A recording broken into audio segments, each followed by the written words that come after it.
तो आज छंद है। छंद परिचय पढ़ना है अभी। तो छंद है छंदांसी छादनात, ऐसे आचार्य यास्क बोलते हैं, छंदांसी छादनात। और ये इनका निर्वचन करते हैं छंद का अपने निरुक्त में।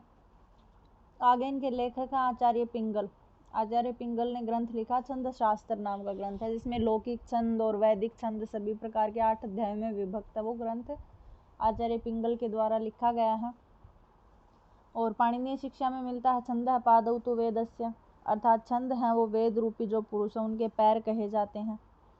तो छंद पादौ तु वेदस्य ये पाणिनीय शिक्षा में मिलता छंदों के लिए। छंद जो शब्द है वो चदी आह्लादने धातु से बना हुआ है। और छंद किसे कहते हैं? यद अक्षर परिमाणम तत्छंद है, अर्थात जहाँ पर अक्षरों का परिमाण किया जाता है। जैसे वैदिक छंद होते हैं, गायत्री छंद है, उष्णिक छंद है, इनमें कितने कितने अक्षर होते हैं। और जैसे हम लौकिक में देखते हैं, इंद्र वज्रा छंद हो गया, वंशस्थ हो गया, वसंत तिलका हो गया। तो इनका हम श्लोकों में कैसे पता लगाते हैं? पहले श्लोक की संख्या गिनते हैं कि उस पद्य में कितने अक्षर हैं। उन्हीं के आधार पर हम, अगर 11 अक्षर हैं तो बोलते हैं ये इंद्र वज्रा है, अगर 15 अक्षर हैं तो बोलते हैं कि वसंत तिलका है। तो इस प्रकार से जहाँ पर अक्षरों का परिमाण किया जाता है, अक्षरों की गिनती की जाती है, तत्छंद है, उनको छंद कहा जाता है। और जो छंद होते हैं वो 2 प्रकार के होते हैं, एक वर्णिक छंद होते हैं और एक मात्रिक छंद होते हैं। वर्णिक छंद उनको कहा जाता है जहाँ पर पद्य में वर्णों की गिनती की जाती है। जैसे पद्य की प्रथम लाइन में 11 अक्षर हैं, दूसरी में 11 हैं, तीसरी में भी 11 और चौथी में भी 11 हैं। तो इस प्रकार से वर्ण गिने जाते हैं, तो वो वार्णिक छंद होते हैं। और जहाँ पर मात्राओं की गिनती होती है, जैसे अ की मात्रा है किसी भी अक्षर के पीछे लगी हुई है तो वो 1 गिना जाएगा, जैसे आ की मात्रा लगी हुई है वो 2 गिने जाएंगे। इस प्रकार से मात्राओं की जहाँ पर गिनती होती है, एक ह्रस्व जो मात्रा होती है वो 1 के माध्यम से गिनी जाती है, दीर्घ मात्रा को 2 के माध्यम से गिना जाता है। इस प्रकार से मात्राओं की जहाँ गिनती होती है वो कौन सी है? वो मात्रिक। वर्णों की जहाँ पर गिनती होती है वो वर्णिक छंद कहलाते हैं। वर्णिक छंद जो होते हैं वो 3 प्रकार के होते हैं, एक समवृत छंद होते हैं, एक अर्ध समवृत होते हैं और एक विषमवृत होते हैं। समवृत कैसे होते हैं? जिनके चारों ही पद्यों में, क्योंकि श्लोक हो, मंत्र हो, कोई भी हो, वो 4 पद्यों में लिखा जाता है। तो जिनके चारों ही पद्यों के जो वर्ण समान होते हैं, जैसे चारों ही पद्यों में 11 अक्षर होते हैं, किसी 4 पद्यों में 15 अक्षर होते हैं, किसी में 19 अक्षर होते हैं, तो वो समवृत अर्थात समान वर्णों वाले होते हैं। अर्ध समवृत में ऐसा होता है 2 लाइनों में 11 अक्षर होंगे, 2 में 13 अक्षर होंगे, इस प्रकार से थोड़ी चेंज मिल जाता है। और विषमवृत में ऐसा होता है पहली और तीसरी लाइन में सेम छंद मिल जाता है और दूसरी और चौथी लाइन में सेम छंद मिल जाता है, तो वो विषमवृत कहलाता है। मात्रिक छंद हम एक ही पढ़ते हैं लौकिक में, आर्या छंद जो हमारी सांख्य कारिका वो पूरी आर्या छंद में लिखी गई है, वहाँ पर मात्र मात्राओं की गिनती होती है। तो मात्रा छंद या मात्रिक छंद के अंतर्गत एक आर्या छंद को लिया जाता है।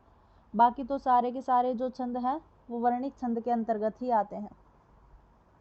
अब छंदों के अंदर गण पाए जाते हैं, जैसे य गण हो गया, म गण हो गया, त गण हो गया। फिर इनके कुछ निशान भी होते हैं, लघु गुरु इत्यादि। तो ये जो गण होते हैं वो 8 प्रकार के गण कहे जाते हैं। ये इनका सूत्र है य माता राजभान सलगम। तो इसी में मिल जाता है, य से यगण हो जाएगा, मैं से मगण है, तै से तगण है, रै से रगण है, जैसे जगण है, भय से भगण है, न से नगण है, स से सगण है। और लघु ल से लघु ले लिया जाएगा, लघु का ऐसे निशान दिया जाता है जैसे हम एक संख्या लिखते हैं।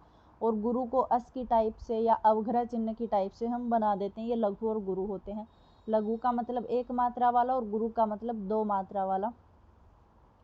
तो ये गण कैसे लिखा जाएगा? आई और अस इस प्रकार से लिखा जाता है। जैसे ये गण हम यशोदा लिखते हैं, यशोदा शब्द है, यशोदा में ए की तो 1 मात्रा है इसलिए ह्रस्व है, तो ये लघु हो जाएगा, लघु की 1 मात्रा 1 का निशान बन जाएगा।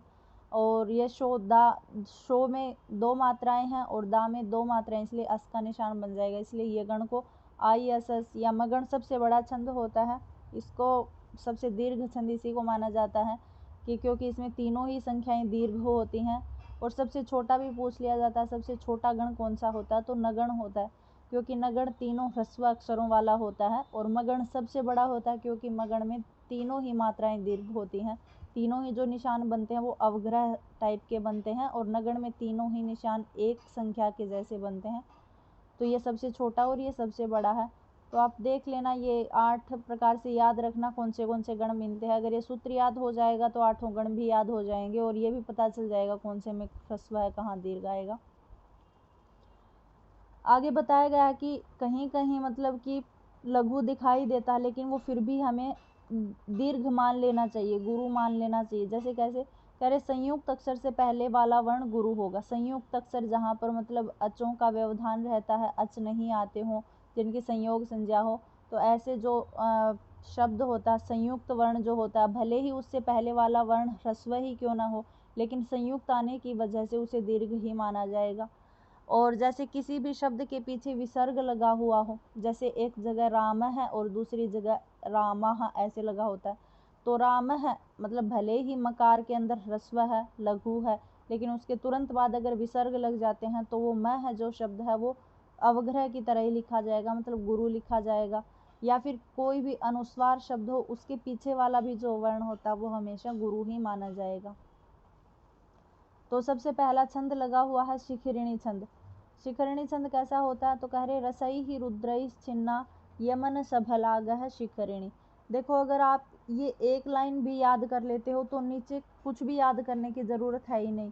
क्या ये उदाहरण लिख रखा है, ये जो भी 2 पंक्ति लिख रखी, कुछ भी याद करने की ज़रूरत नहीं है। अगर ये एक लाइन आप याद कर लेते हो कि शिखरिणी छंद का लक्षण कौन सा है, तो कह रहे रसई ही रुद्रई ही।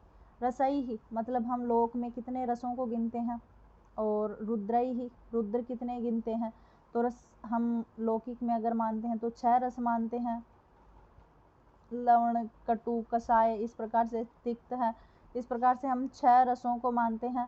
और रुद्रई से हम सीधा पढ़ते हैं कि रुद्र कितने होते हैं, तो 11 प्रकार के रुद्र होते हैं। तो 6 और अगर 11 दोनों को जोड़ोगे तो 17 वर्ण बन जाते हैं। और यमन शभलागह अर्थात जिसके पद्य के शुरुआत में यगण मिलेगा, फिर मगण मिलेगा, फिर नगण मिलेगा, फिर सगण मिलेगा, फिर भगण मिलेगा, और फिर लघु वर्ण होने वाला जो होता है और फिर गुरु होने वाला होता है वो शिखरिणी छंद कहा जाता है। तो इस लाइन में ये सब पता चल गया कि रसई रुद्रई ही, इन दोनों को मिलाएंगे 6 रसों को और 11 प्रकार के रुद्रों को जब मिलाते हैं तो 17 वर्ण बन जाते हैं।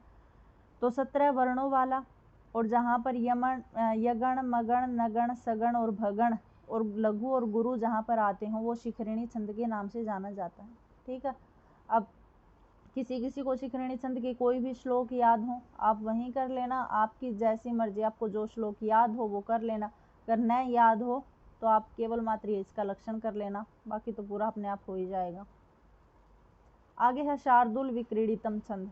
शार्दुल विक्रीडितम कैसा है, तो कह रहे सूर्य ऐश्वर्य अस्वैर्यदि मह सजऊ सततगा शार्दुल विक्रीडितम। यहाँ पर सूर्य और अश्व, सूर्य कितने होते हैं, हम आदित्य बोलते हैं, आदित्य 12 प्रकार के होते हैं। जब हम गिनते हैं रुद्र 11 होते हैं, आदित्य 12 होते हैं, वसु 8 होते हैं, इस प्रकार से हम गिनती करते हैं। तो सूर्य अर्थात आदित्य 12 प्रकार के आदित्य, और अश्वई ही 7 प्रकार के अश्व माने जाते हैं। तो 12 और 7 जब मिलाते हैं तो 19 वर्ण मिल जाते हैं। तो इसीलिए शार्दुल विक्रीडितम छंद में 19 वर्ण कहे जाते हैं। अब 19 वर्णों में आगे क्या है, स जौ, स मतलब सगण होता है, फिर जगण होता है, फिर से सगण होगा, फिर तगण होगा, फिर तगण होगा, और फिर गुरु कहा जाता है पद्य के अंतर्गत। तो वो कैसा होता है, शार्दुल विक्रीडितम नामक छंद कहा जाता है। ठीक है, ये जो चतुर्थ अंक के जो 4 श्लोक माने जाते हैं, चारों के चारों श्लोक शार्दुल विक्रीडितम छंद में लिखे गए हैं। तो आपसे पूछा जाएगा शार्दुल विक्रीडितम में कितने अक्षर होते हैं, तो 19 अक्षर होते हैं। इसके लक्षण में जो सूर्य और अश्व शब्द लिया गया है वो किसके लिए लिया गया है, तो सूर्य 12 है सूर्य के लिए और 7 प्रकार के अश्वों के लिए, तो मिला करके 19 वर्ण हो जाते हैं। और इसमें सगण मगण सगण जगण सगण तगण और तगण आगे एक गुरु होता है। इस प्रकार के प्रत्येक पद्य में 19 वर्णों वाला जो छंद होता है वो शार्दुल विक्रीडितम के नाम से जाना जाता है। उससे आगे है अनुष्टुप छंद, ये तो नहीं लगा हुआ हमारे। आगे है इंद्र वज्रा। इंद्र वज्रा छंद कैसा होता है, इंद्र वज्रा और उपेंद्र वज्रा और उपजाति, ये 3 जो छंद होते हैं ना, इन तीनों में ही 11 अक्षर होते हैं। सभी में 11 अक्षर होते हैं। इंद्र वज्रा में भी 11 अक्षर होते हैं। उपेंद्र वज्रा के भी चारों पद्यों में 11 अक्षर पाए जाते हैं। और इनसे दोनों से मिल करके जो उपजाति छंद बनता है उसमें भी 11 अक्षर होते हैं प्रत्येक पद्य में। तो इन तीनों ही छंदों में 11-11 अक्षर देखे जाते हैं, लेकिन इनका लक्षण अलग है। जैसे इंद्र वज्रा में क्या आता है, तो कह रहे हैं शाद इंद्र वज्रा यदि तऊ जगऊगा।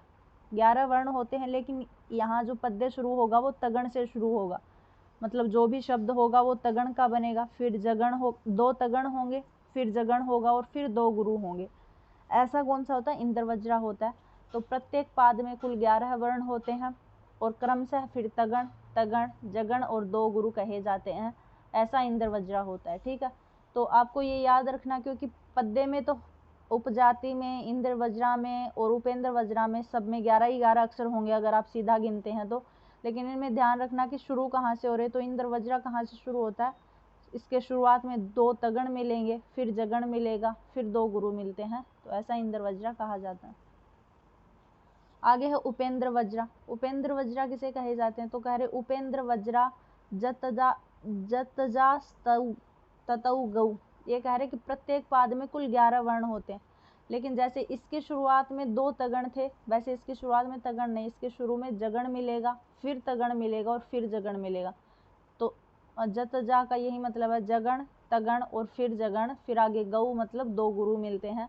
तो ऐसा बोले जाने वाला या ऐसे गाए जाने वाला उपेंद्र वज्रा नाम का छंद होता है। आगे उपजाति छंद। तो उपजाति में क्या होता है, उपजाति में जहाँ जिस भी पद्य के अंतर्गत, मतलब 4 पद्य होते हैं एक श्लोक में, तो जिस श्लोक में 2 लाइनों में इंद्र वज्रा कहा जाता है और 2 लाइनों में जहाँ पर उपेंद्र वज्रा, जैसे पहली और तीसरी लाइन में इंद्र वज्रा कह दिया तो दूसरी और चौथी लाइन में उपेंद्र वज्रा मिलेगा, या पहली और तीसरी लाइन में अगर उपेंद्र वज्रा कहा जाता है तो दूसरी और चौथी लाइन में फिर इंद्र वज्रा कहा जाएगा। तो ऐसे दोनों का जो मिश्रित होता है या मिश्रण होता है उस छंद को उपजाति छंद कहा जाता है। ठीक है, तो इसका लक्षण न भी याद हो तो इतना देख लेना कि पद्य की शुरू की 2 लाइनों में कौन सा छंद आ रहा है। अगर 2 में अलग अलग आ रहा है, एक में इंद्र वज्रा आ रहा है, एक में उपेंद्र वज्रा आ रहा है, तो आप वैसे ही लगा देना कि उपजाति छंद है।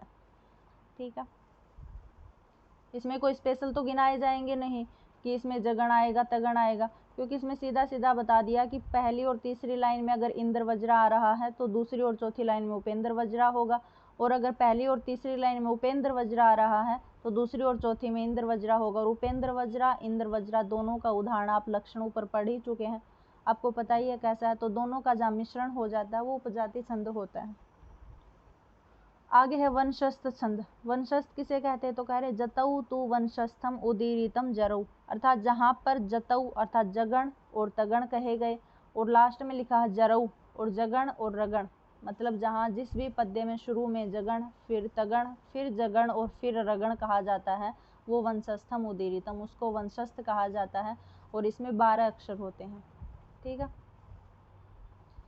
क्योंकि 4 गण होते हैं, 4 गणों में अगर प्रत्येक गण में 3 अक्षर होते हैं तो 3 जगण के, 3 तगण के, 3 जगण के, 3 रगण के, तो 4 से 12 अक्षर हो जाएंगे। तो 12 अक्षर होते हैं, शुरू में जगण, फिर तगण, फिर जगण, फिर रगण। ऐसा कहने वाला जो छंद होता है या ऐसे होने वाला जो छंद होता है वो वंशस्थम उदीरितम, उस छंद को वंशस्थ के नाम से जाना जाता है।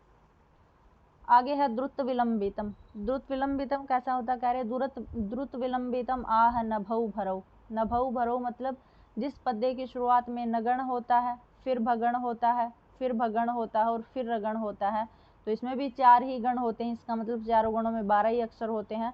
तो ये वंशस्थ और द्रुत विलंबितम दोनों ही पद्यों, दोनों ही जो श्लोक कहे जाते हैं वो 12-12 अक्षरों वाले होते हैं। 12-12 मतलब इनसे जो भी बना हुआ श्लोक होगा वो 12 ही अक्षरों का होगा, 12 ही वर्णों का होगा। लेकिन इसमें क्या था, जतऊ जरऊ था, मतलब ये जगण और तगण, जगण और रगण वाला होता है। लेकिन ये नभौ भरौ अर्थात नगण, भगण, भगण और रगण के नाम से जाना जाता है। ऐसे 12 अक्षरों वाले या 12 वर्णों वाले छंद को द्रुत विलंबित के नाम से कहा जाता है। आगे है वसंत तिलका।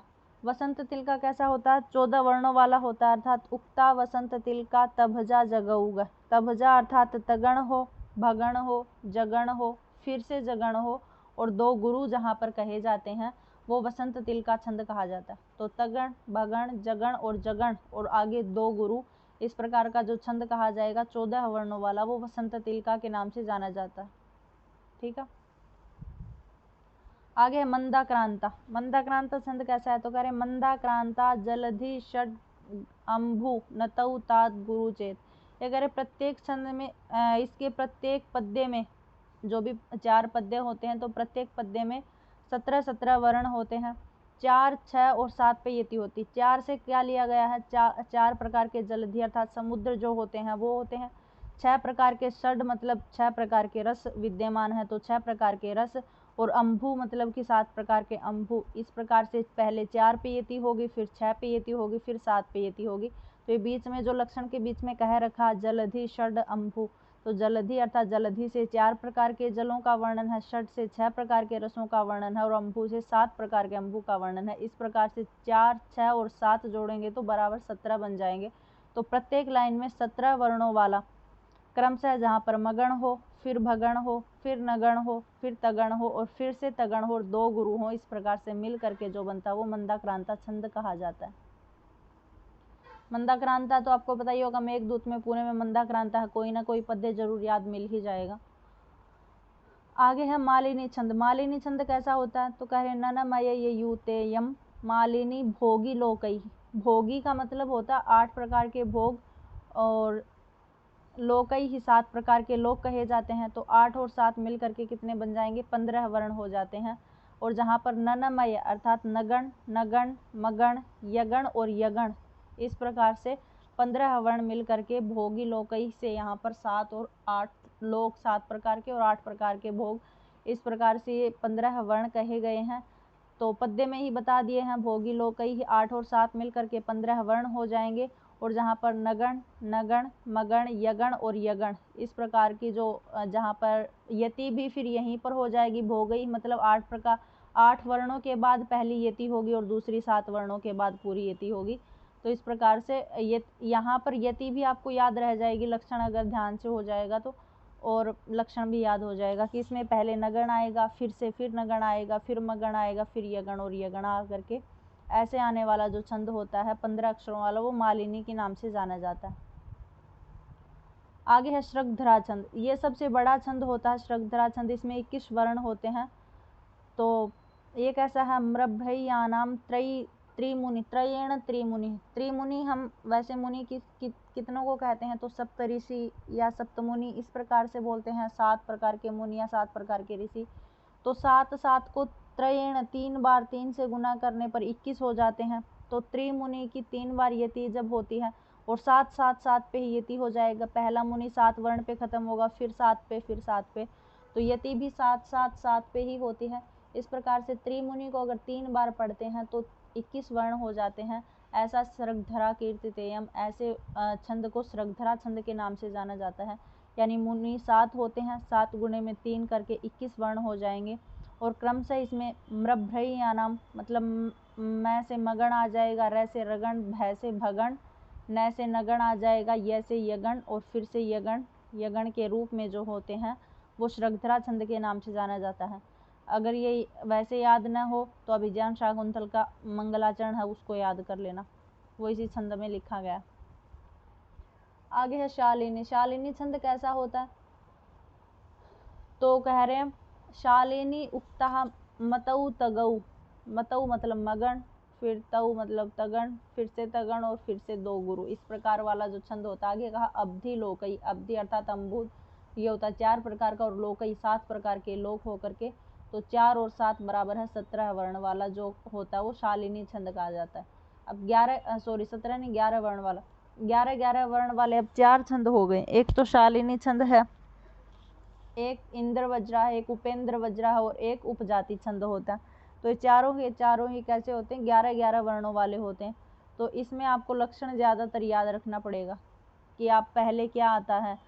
तो पहले शालिनी में मगण आएगा, फिर से तगण आएगा, फिर तगण आएगा और फिर 2 गुरु आएंगे। ऐसा कहे जाने वाला जो छंद होता है वो शालिनी के नाम से जाना जाता है। और यति भी यहीं पर हो जाएगी। अवधि मतलब 4 प्रकार की अवधि, तो 4 पर पहली यति होगी और लोकई 7 प्रकार के लोक, तो लास्ट की जो यति होगी वो 7 पर होगी। तो 4 व 7 पर यति होती है। इसमें क्रमशः मगण, तगण और 2 गुरु, इस प्रकार के जो पद्य मिलते हैं वो शालिनी कहे जाते हैं। आगे है आर्या छंद। ये मात्रिक छंद होता है, इसमें मात्राओं की गिनती, जैसे ऊपर हम वर्णों की गिनती कर रहे थे, लेकिन यहाँ मात्राओं की गिनती होती है। कैसी मात्राएं मिलेंगी पद्यों में, क्योंकि श्लोक में 4 पद्य होते हैं, तो चारों पद्यों की मात्राएं बताई गई कि पहले पद्य में इतनी मात्राएं मिलेंगी, दूसरे में इतनी, तीसरे में इतनी, चौथे में इतनी। अगर उतनी मात्राएं मिलती हैं तो वो आर्या छंद के नाम से जाना जाता है। तो श्लोक दे रहे हैं, यस्याः प्रथमे पादे द्वादश, अर्थात जिसके पहले पाद में, जो पहला पाद होता है उसमें द्वादश अर्थात 12 मात्राएं होती हैं, तथा तृतीय अपि, और वैसे ही तीसरे पाद में भी, मतलब पहले और तीसरे पाद में, जिस श्लोक के पहले पाद में और तीसरे पाद में दोनों में द्वादश मात्रा 12 मात्राएं होती हैं। आगे कहा अष्टदश द्वितीय, और दूसरा जो पाद होता है या श्लोक का दूसरा जो भाग होता है, दूसरा जो पाद होता है, उसमें अष्टादश अर्थात 18 प्रकार की मात्राएं होती हैं। और आगे कहा चतुर्थ के पंचदश है, चौथे पाद में 15 मात्राएं होती। तो पहले और तीसरे पाद में 12 मात्राएं, दूसरे पाद में 18 मात्राएं, और चौथे पाद में जिसके 15 मात्राएं होती हैं, सा आर्या, उसे आर्या छंद के नाम से जाना जाता है। तो प्रथम व तृतीय पाद में 12 मात्राएं, द्वितीय पाद में 18 मात्राएं, चतुर्थ पाद में 15 मात्राएं होती हैं, वह आर्य छंद होता है। इसे मात्रिक छंद यानी मात्राओं की गिनती इस छंद को कहा जाता है। मात्राओं की गिनती होती है इसमें, जैसे आ है तो आ की 2 मात्राएं गिन ली जाएंगी। परी, तो परी मतलब दोनों ही छोटी मात्राएं ह्रस्व हैं, इसलिए एक एक गिन ली जाएगी। तो में दीर्घ है और शा में भी दीर्घ है, इसलिए इन दोनों की भी 2 मात्राएं गिन ली जाएंगी। और ऐसे ही विदुषाम, यहाँ पर अनुस्वार आ गए तो दू है वो भी 2 मात्रा वाला हो जाएगा, वी छोटा हो जाएगा। इस प्रकार से जब गिनेंगे तो पहले और तीसरे पाद में दोनों में 12 मात्राएं होंगी, दूसरे में 18 और चौथे में 15 मात्राएं होंगी। इस प्रकार से जिस भी छंद में या जिस भी पद्य में आपको ऐसी मात्राएं मिलती हों, वो आर्या छंद के नाम से जाना जाता है। ठीक है, तो ये थे आपके जो छंद लगे हुए हैं नेट में, ये इतने ही सारे आपसे पूछे जाते हैं। अब यहाँ तो आपके श्लोक और ये हिंदी वगैरह सब कुछ लिख के बता रखा है। अगर आपको सीधा सीधा याद रखना है कि आपको केवल मात्र लक्षण पढ़ने से ही सब याद हो जाता है, तो ये नीचे का आप पढ़ना आपके लिए इजी रहेगा। ये आई थिंक सबसे इजी यही रहेगा। इसमें आर्या छंद का एक श्लोक बताया गया है, उसके बाद बस थोड़ा सा शॉर्ट में लिख दिया गया है कि 12 मात्राएं पहले तीसरे में, दूसरे में 18 और चौथे में 15 मात्राएं होती हैं। अनुष्टुप छंद का तो श्लोक अनुष्टुप छंद लगा हुआ नहीं है। इंद्र वज्रा का ऐसे आदि इंद्र वज्रा यदि तऊ जगह उगा, 11 वर्ण होते हैं। ऐसे उपेंद्र वज्रा का लक्षण है 11 वर्ण होते हैं इनमें। और वसंत तिल का यहाँ ये तो सब वैसे हैं लक्षण याद रखने, आपको अक्षर याद रखने कितने लक्षण हैं कितने अक्षर हैं। ये थोड़ा सा वो हो जाता है कि शालिनी है, शालिनी के लक्षण में ही बता दिया कि कितने अक्षर होंगे, जैसे लास्ट में अवधि लोकई ही लिख दिया। तो अवधि लोकई से आपसे यहाँ ये पूछ लेंगे कि अवधि का कितना मतलब है, कितनी संख्या से लिया गया है, लोकई से कितनी संख्याएं ली गई हैं। तो अवधि से 4 संख्याएं और लोकई से 7 प्रकार के लोक लिए गए हैं। तो विराम भी यहाँ पर यति भी 4 पर ही होगी और लास्ट यति लोक के बाद मतलब 7 के बाद होगी। ऐसे ही मालिनी में लास्ट में लिखा गया है भोगी लोकई ही, अर्थात 8 प्रकार के भोग और 7 प्रकार के लोक। तो 8 के ऊपर पहली यति होगी और फिर 7 के ऊपर यति होगी। तो इस प्रकार से दोनों मिला करके 15 अक्षर होते हैं। ऐसे ही शिखरिणी में है, क्योंकि शिखरिणी के शुरू में ही लिखा गया है रसई ही रुद्रई ही। रसई से यहाँ पे 6 रस लिए गए हैं और रुद्रई से यहाँ पर 11 रुद्र लिए गए हैं। तो पहली यति 6 पर होगी और दूसरी यति 11 पर होगी। तो रस 6 प्रकार के हैं और रुद्र 11 प्रकार के हैं। ऐसे ही मंदाक्रांता में है, मंदाक्रांता में 17 अक्षर होते हैं। यति कैसे होगी, पहले अम्बुधि लिया गया, अम्बुधि 4 प्रकार के, फिर रस 6 प्रकार के और नग 7 प्रकार के होते हैं। तो इस प्रकार से 4, 6 और 7 के ऊपर यति होती है। और शार्दुल विक्रीडितम में सूर्य अश्वई ही 2 अक्षर लिए गए शुरू में। तो 12 प्रकार के सूर्य यानी आदित्य जिनको हम बोलते हैं, 12 प्रकार के आदित्य हो जाएंगे और 7 प्रकार के अश्व हो जाएंगे। तो पहली यति 12 के ऊपर मिलेगी और दूसरी यति 7 के ऊपर मिलेगी। ऐसे मिल करके 19 वर्ण हो जाते हैं। और सरगधरा में त्रिमुनि के नाम से कह दिया गया है कि त्रिमुनि को त्रयण 3 बार करते हैं। तो 3 बार करेंगे तो त्रिमुनि त्रिमुनि त्रिमुनि, क्योंकि त्रिमुनि की संख्या 7 होती है, मुनियों की संख्या सप्तऋषि बोलते हैं। तो 7 पे यति होगी, फिर से त्रिमुनि फिर से सप्तऋषि लगाएंगे तो 7 संख्या पे फिर से यति जाएगी और फिर तिबारा फिर से यति जाएगी। इस प्रकार से त्रिमुनि 3 बार मुनि कहने से 21 वर्ण हो जाते हैं। तो ये आपका था छंद परिचय। आई थिंक आपको समझ में आया हो, कोई दिक्कत तो नहीं होनी चाहिए। इतने ही सारे नेट में लगे हुए हैं। अगर आप लक्षण भी अच्छे से, बहुत ज़्यादा अच्छे से कवर करके जा रहे हो तो कहीं भी कोई भी किसी प्रकार की मार नहीं खा पाओगे। और प्रश्न यहाँ से हर बार आता है। अब प्रश्न अलंकार और छंद दोनों से मिल करके आता है, तो प्रश्न यहाँ से हर बार 2-3 बार होगी लगातार पूछा जाता है। 14-15 छंद हैं, अच्छे से करना आप।